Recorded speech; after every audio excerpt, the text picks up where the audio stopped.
Rise, the Bradford Legal Heritage Plays. Originally written by Jill Arnold, adapted for radio by Lydia Pearce and Paisley Boyd. Sponsored by Broadway House Chambers.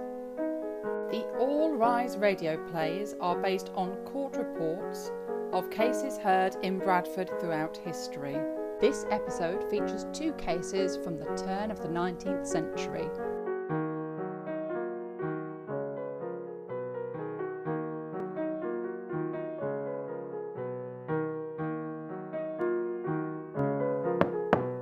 All rise. The next case he worships is Horace Binks. Call Horace Binks.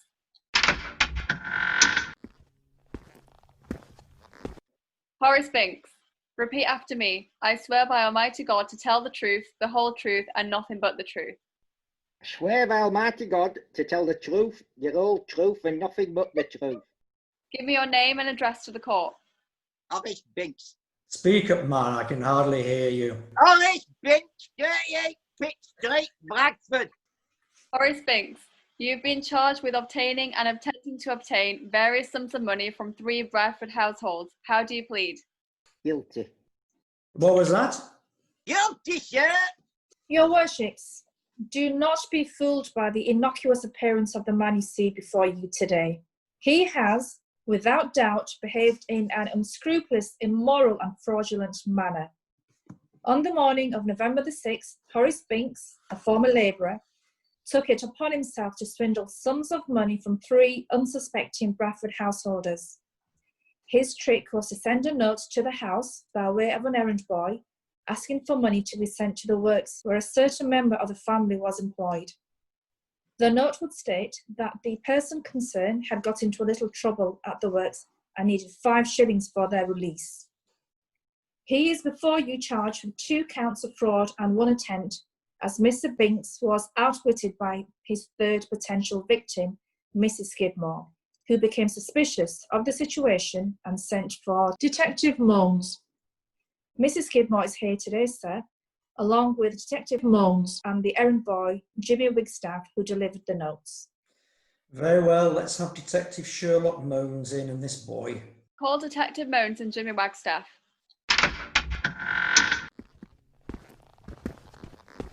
Repeat after me. I swear by Almighty God to tell the truth, the whole truth, and nothing but the truth.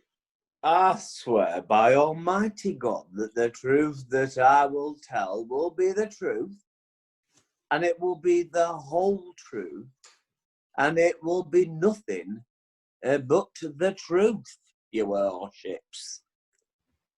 I swear by Almighty God to tell the truth, the whole truth, and nothing but the truth. Detective Moans, please give your name, rank, and number to the court. Sherlock Moans, 4721 Bradford Central South Police Station, Trafalgar Road, Bradford. Master Wagstaff, please confirm your name, age, and address to the court.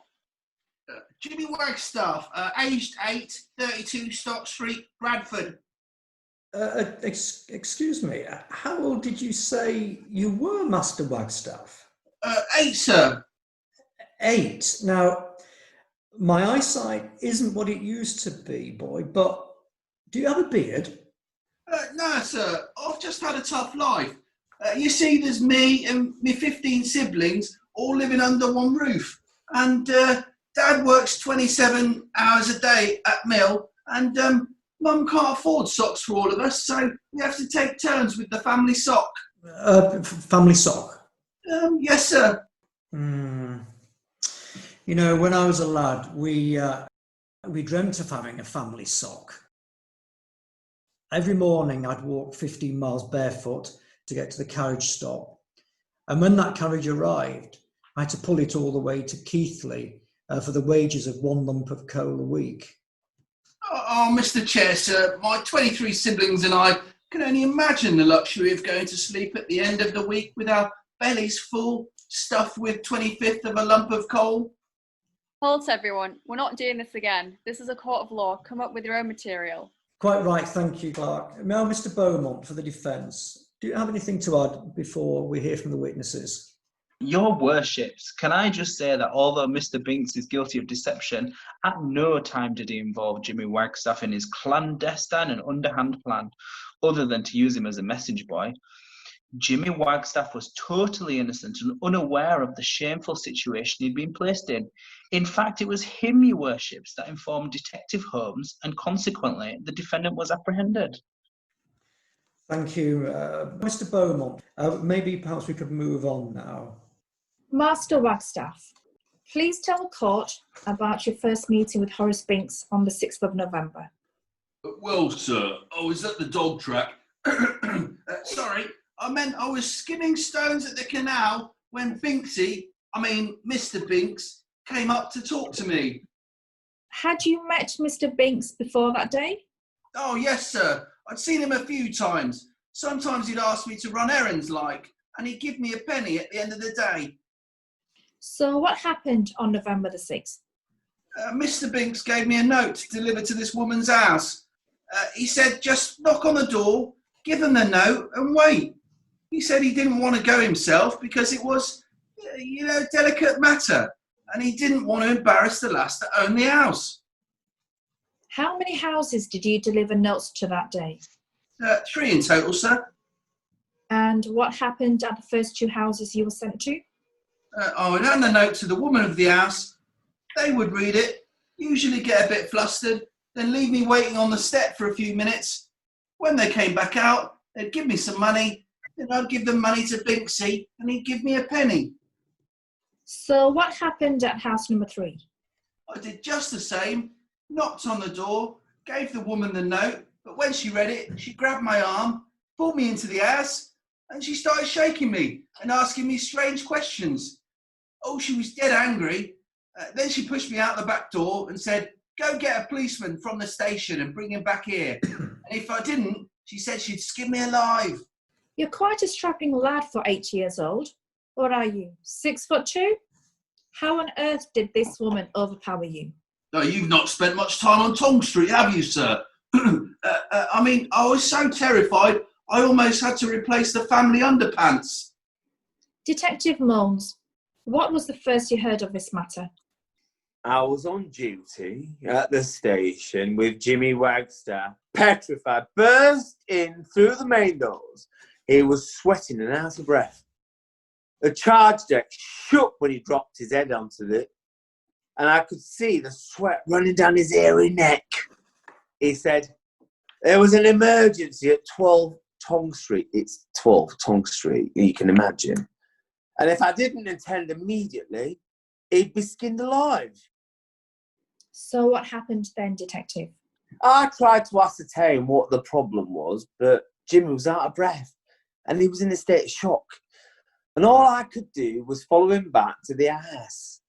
Mrs. Skidmore explained her suspicions and showed me the note sent by Horace Binks. Perhaps this would be a good time to hear from Mr. Skidmore. Yes, indeed, your worships. Call Emily Skidmore.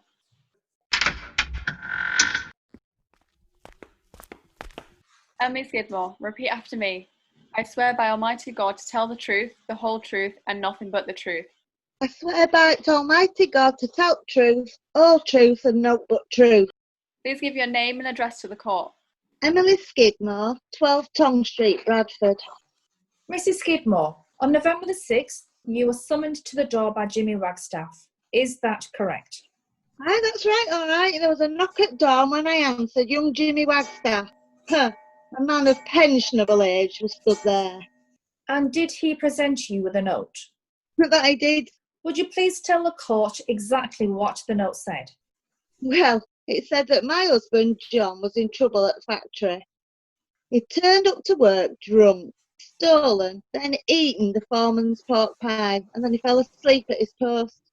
Then it said I was to send 5 shillings with the boy to secure my husband's release and return home. You must have been extremely shocked and upset by this request. Extremely. But how did you know it was a trick?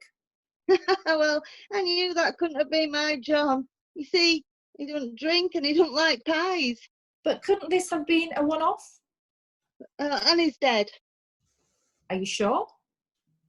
Well, we buried him 3 years ago. So if he wasn't then, he is now. Did you think Wagstaff was the culprit? I did at first, but then I realised he were no but a messenger. I peeked out of the curtains, and there was Horace Binks, hiding up Snicket, rubbing his hands together. And that's when I sent Jimmy Wagstaff at police. I won't pay you a penny, you treacherous little turd, Wagstaff. If you paid me a shilling, I wouldn't have dobbed you in. If I'd have paid you a shilling, I could have got a genuine street urchin instead of you shuffling along with your shoes tied to your knees. Order in my courtroom, gentlemen, please. And Mr. Binks, if you continue to abuse this poor child, Master Wagstaff, I'll hold you in contempt. Seriously? Luckily, your worships, because of Mrs. Skidmore's great shrewdness and intelligence, she was able to secure the immediate apprehension and arrest of Horace Binks. I think it's time we heard from you, Binks. What have you got to say in your defence? Well, you parsnip, I've been down on my luck for quite some time now. Both my parents are dead and I've been dismissed by my employers. I only want to do it once, sir, but the devil took over me and I couldn't stop. When I sought money, I kept thinking, just one more and then I'll stop. I know it was foolish, sir, and I'm ashamed. I just wish I had the money to give it back to you. Regrettably, sir, I squandered blot. You now have all the facts, your worships. It's very clear that Horace Binks committed these dreadful crimes, and I have great confidence that the bench will impose the right and proper sentence for him today. Yes, your worships, Horace Binks is guilty as charged, but to what extent, I ask you?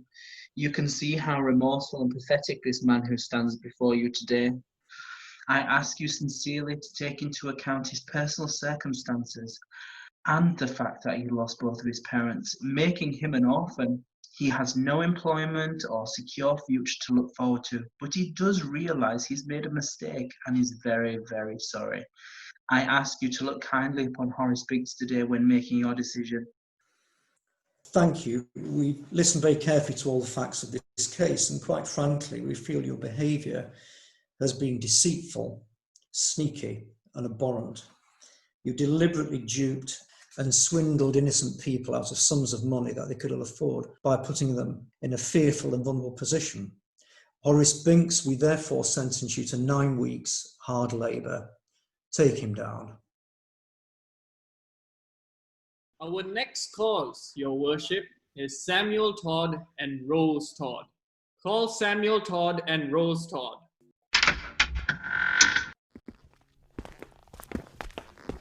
Do you swear by Almighty God to tell the truth, the whole truth, and nothing but the truth? I do. Yes, sir, I do. Give your name and address to the court. Samuel Todd, 25 Victoria Street, Bradford. And Rose Todd, do you reside at the same address? Yes, I do, sir. You have been charged with selling meat at prices above the maximum laid down. How do you plead? Not guilty, sir. Absolutely not, sir.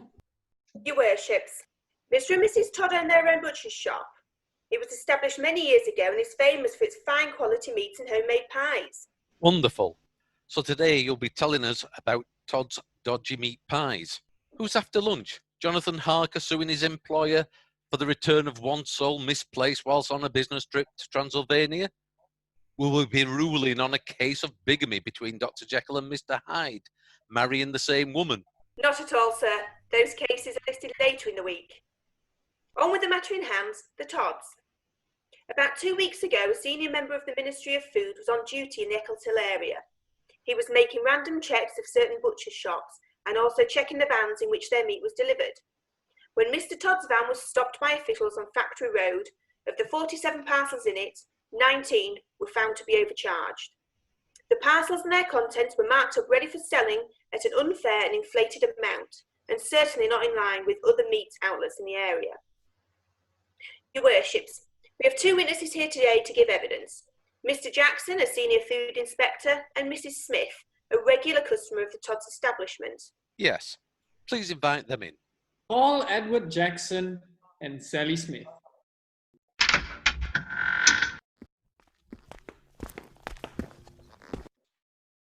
Edward Jackson and Sally Smith, do you swear by Almighty God to tell the truth, the whole truth, and nothing but the truth?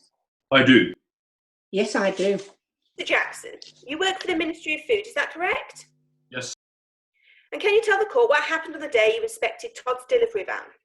We've been watching Todd's butchers for quite some time now and had our suspicions that things were not quite what they should be. Yeah, I bet you have, you swine. Mr. Jackson, what suspicions do you have?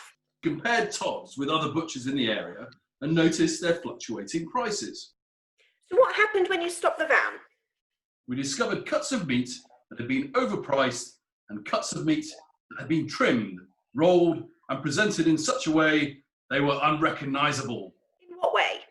One piece of meat was rolled up and described as a portion of a leg of lamb. And in my opinion, sir, it was merely a chop and nothing more.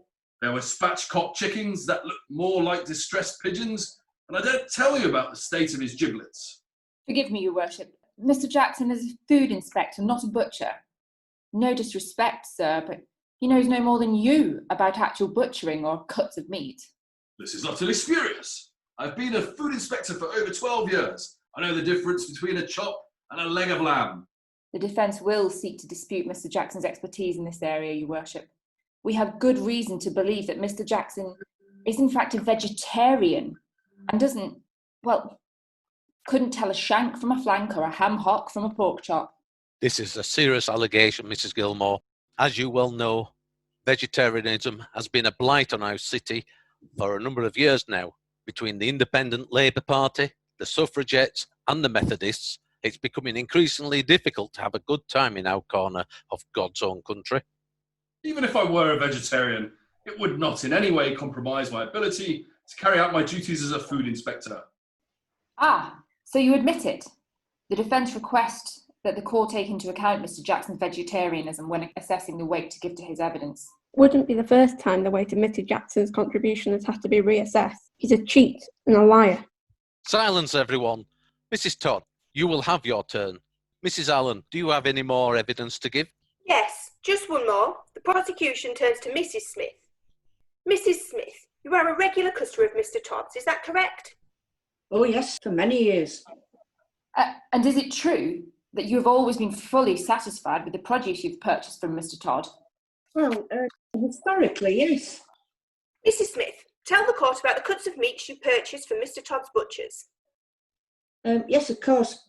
Well, they seem to get smaller each week and more expensive.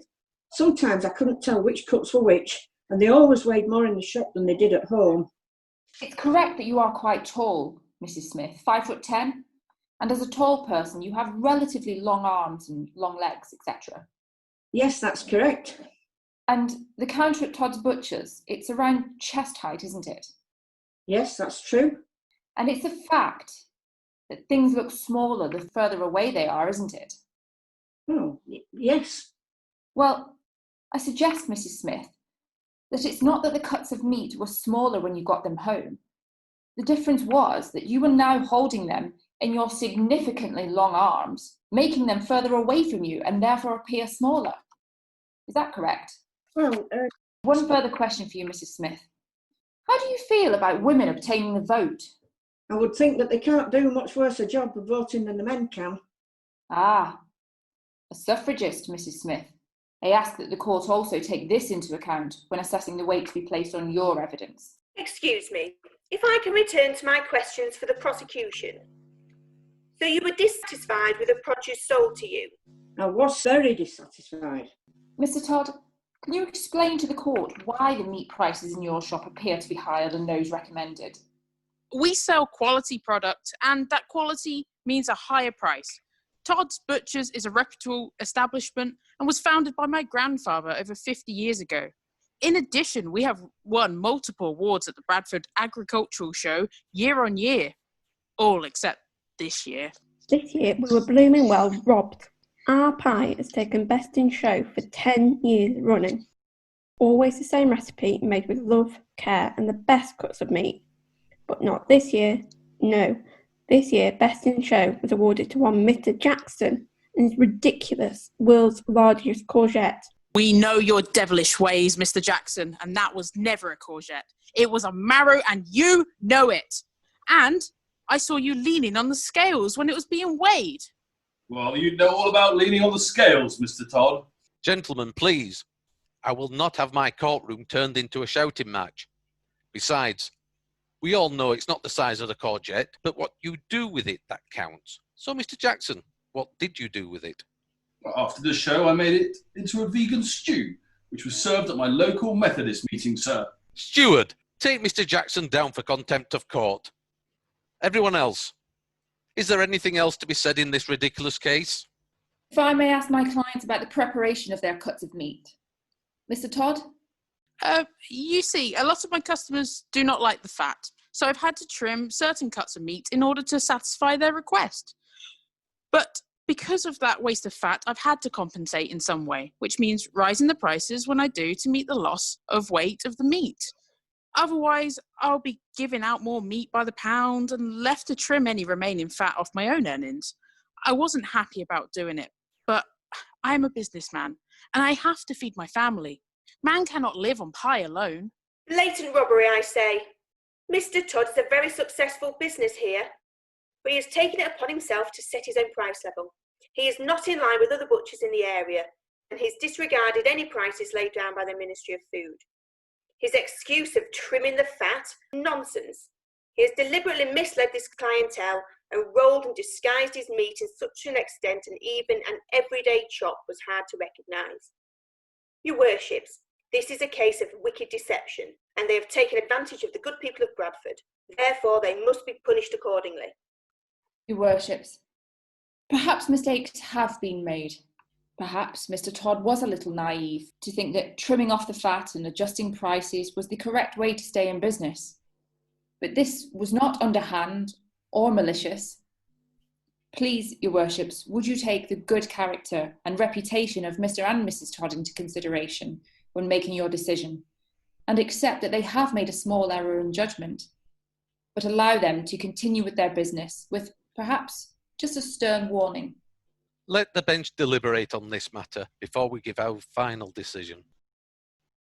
So, Mr. and Mrs. Todd, we have listened very carefully to all the representations in this bizarre case.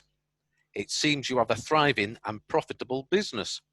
We believe that you have manipulated and took advantage of your customers in order to boost your profits, and you have not complied with the ministry's guidelines. Therefore, you will be fined a total of £95 and will pay court costs of £19 and 19 shillings. That's a total of £114 and 19 shillings. You may leave the court.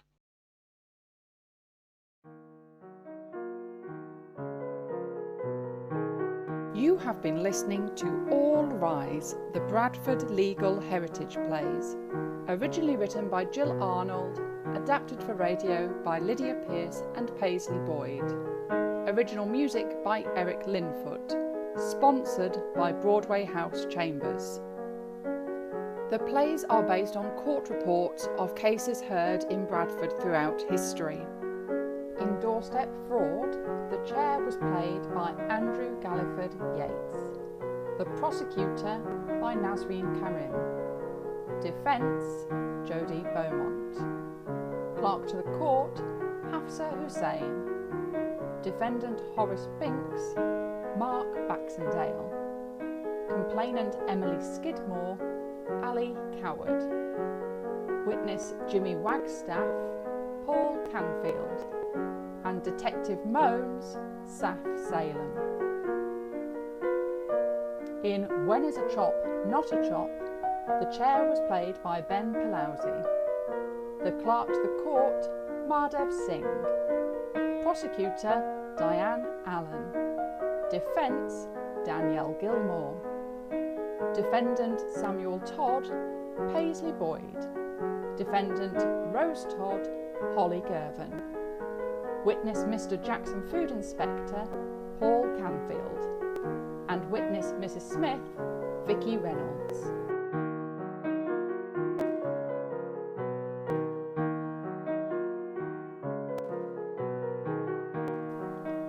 Rise, the Bradford Legal Heritage Plays have been recorded as part of the Bradford Fringe Festival 2020. To find out more about the Bradford Fringe Festival, please visit bradfordfringe.co.uk or search for Bradford Fringe on Facebook, Spotify or Instagram. If you have enjoyed these productions, please consider donating to the Bradford Fringe crowdfunder.